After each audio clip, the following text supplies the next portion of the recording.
Professor Suthar जी नमस्कार। सभी दर्शकों को मेरा नमस्कार। प्रोफेसर साहब, आपने अभी पीछे हम लोगों को बताया था कि आपको श्री भादरिया जी महाराज जी के साथ रहने का भी मौका मिला। आप हमारे दर्शकों को इस विषय में भी विस्तार से कुछ बताएं। जी, इस विषय में मैं ये कहना चाहूँगा कि ये भादरिया जो जगह है, जैसलमेर के डिस्ट्रिक्ट में एक जगह है, एक गांव है जिसका नाम है भादरिया। वहाँ पर माता आई जी का मंदिर है। और सबसे मैं ऐसे कहूँ कि वहाँ पर केवल मंदिर ही नहीं है माता जी का, लेकिन उसके साथ ही साथ एक बहुत ही बड़ी गौशाला भी है। और उस गौशाला में मैं आपको बताऊं कि तकरीबन 1 लाख से भी ज़्यादा, 1.5 लाख की तादाद में वहाँ गायें रहती है वहाँ पर। और ये सब श्रेय जाता है श्री भादरिया महाराज जी को। और उन्होंने ही ये गौशाला वहाँ स्थापित की। और वहाँ उन्होंने अपनी तपस्या के दौरान ये सारी चीज़ें वहाँ पर उपलब्ध कराई। ये एक बहुत ही बड़ी वीरान जगह थी। आप जैसा कि आप जानते हैं कि जैसलमेर जगह जो है, अपना इलाका, वो काफ़ी बंजर इलाका है। और वहाँ पर गर्मी भी शायद बहुत ज़्यादा पड़ती है ना वहाँ पे। हाँ, हर मौसम वो आप ऐसे भी समझें कि गर्मी तो ज़्यादा है ही, लेकिन वहाँ पर काफ़ी सालों पहले ऐसा माना जाता है कि वहाँ वर्षा का भी अभाव था, वर्षा होती नहीं थी। अच्छा और जी। पानी का बहुत ही बड़ी पानी की समस्या थी। हम्म। और वहाँ पर जीव जंतुओं का रहना भी बहुत बड़ा कठिन था। तो फिर भादरिया जी महाराज ने इतनी सारी गायों का प्रबंध कैसे किया?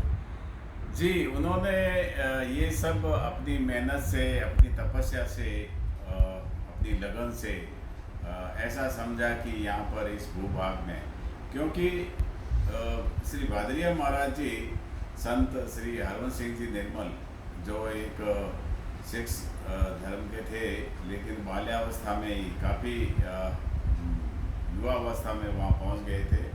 और वहाँ रहकर उन्होंने बहुत सारे ऐसे काम किए, जैसे वहाँ की गौशाला को बनाना, वहाँ इतनी गायों की सेवा करना।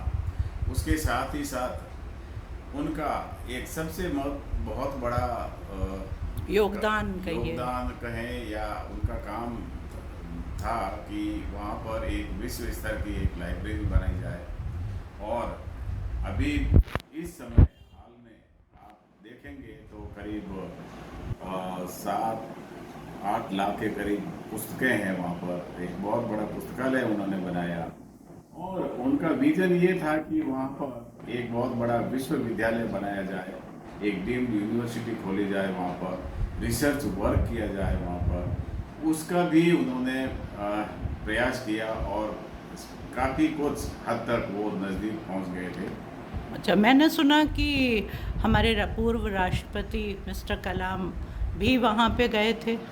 जी, ये ऐसा था कि डॉक्टर APJ अब्दुल कलाम साहब ने जब न्यूक्लियर परीक्षण किया था, तो उस समय श्री भादरिया महाराज जी से भी मिलने गए वो। और वहाँ की व्यवस्था और वहाँ के कार्यों को देखकर उन्होंने बहुत सराहा। और उन्होंने काफ़ी उनकी प्रशंसा भी की कि एक संत ने यहाँ पर एक स्वर्ग बना दिया। अच्छा जी। तो आप लोगों को उनसे मिलने का मौका कब मिलता था? हाँ, मैं सन 2001 में उनके सानिध्य में आया और करीब 1 साल तक उनके पास में मैं रहा। आप जानते हैं कि हर एक व्यक्ति के जीवन में गुरु का बहुत बड़ा महत्व होता है। और मैंने उनको गुरु मानकर वहाँ पर रहकर उनसे काफ़ी कुछ शिक्षा प्राप्त की। वहाँ पर एक गुरु के पास में जो जो अच्छी चीज़ें उन्होंने हमें बताई, जो जो चीज़ें हमें करने को कहा, उनका हमने अनुसरण किया। उनके विषय में तो मुझे लगता है कि आपको बहुत ही विस्तार से बताना पड़ेगा, क्योंकि अगर इतने सारे कार्य हैं तो हमारे दर्शकों को उनके विषय में विस्तृत चर्चा भी आवश्यक है। जी, उनके बारे में तो बहुत सारी चीज़ें हैं, कहने के लिए बहुत सारी चीज़ें हैं और उसको मैं आपको आगे बताता रहूँगा समय-समय पर। धन्यवाद प्रोफेसर साहब।